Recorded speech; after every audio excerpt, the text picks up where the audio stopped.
If you had to name the greatest medical advance of the past 2 centuries, what would you pick? Smallpox vaccine jumped to my mind until I realized it was discovered back in the 1700s.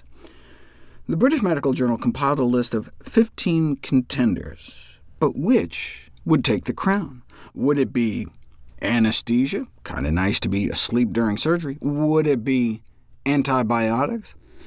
One of the 15 may be surprising. The medical marvel that was water with sugar and salt. The discovery that sugar and salt were absorbed together in the small intestine was potentially the most important medical advance of the century, because it opened the way to oral rehydration therapy, which is to say, simple packets of sugar and salt in the right ratio that could be added to water to save the lives of children losing electrolytes through severe diarrhea from diseases like cholera. Here we just hook you up to an IV, give you intravenous rehydration therapy, but cheap, easy oral rehydration saved millions and millions of children's lives every year, such that UNICEF can now put out reports like this to help finish the job. It only costs pennies, though. If only there was a way to sell salty sugar water for $2 a bottle. Sports drinks are a multi-billion-dollar industry fueled by Coke and Pepsi, and even drug companies are now getting in on the action. Researchers went online to see what kind of hydration advice people were getting. Pop quiz, true or false? Fluid consumption during exercise should be based upon thirst. Is that a true or false statement? Fluid consumption during exercise should be based on thirst. Get a piece of paper, write down your answer. All right, ready?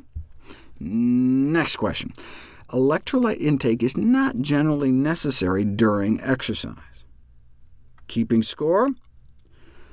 True or false? Dehydration is not generally a cause of exercise-associated muscle cramping. And last one.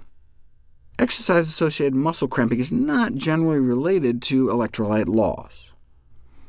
And the answers are true, true, true, and true. If you said false to any of them, you're wrong, but in good company. 93% of top websites got the first question wrong, 90% got the second question wrong, 98% got the third question wrong, and they all got the last one wrong. And to make matters worse, those websites that would generally be perceived as being more trustworthy by the public, like medical or professional organizations, appeared to do no better. So you shouldn't feel bad if you got any wrong. No wonder athletes often have misunderstandings about proper hydration during exercise. Doesn't dehydration hurt performance? Surprisingly, when they looked at triathletes, they didn't see a correlation between dehydration and marathon finishing times. In fact, some that lost the most water actually had among the fastest times, as has been noted in other studies. Your body's not stupid. It will tell you when you need to drink. There's now ample evidence that we can just drink to thirst. And you do not have to drink your electrolytes. But wait, if you're sweating and just drink pure water, aren't you risking washing out too much salt, too much sodium, and ending up with exercise-associated hyponatremia, too little sodium? That's caused by drinking too much of anything, water or sports drinks. One of the high-profile cases of a high school athlete who died from it drank 2 gallons of Gatorade. So how do we prevent such deaths? Simple. We drink according to thirst. So these don't wait until you feel thirsty statements you hear may actually be doing more harm than good. We've known this since the early 90s, but it was ignored. The American College of Sports Medicine instead started telling athletes they should drink as much as tolerable during exercise, and what followed was an epidemic of cases of hyponatremia. Commercial interests may have played a role in delaying the acknowledgement of these findings for decades. Now, the current ACSM statement no longer says that, in fact emphasizing how dangerous it can be to drink too much.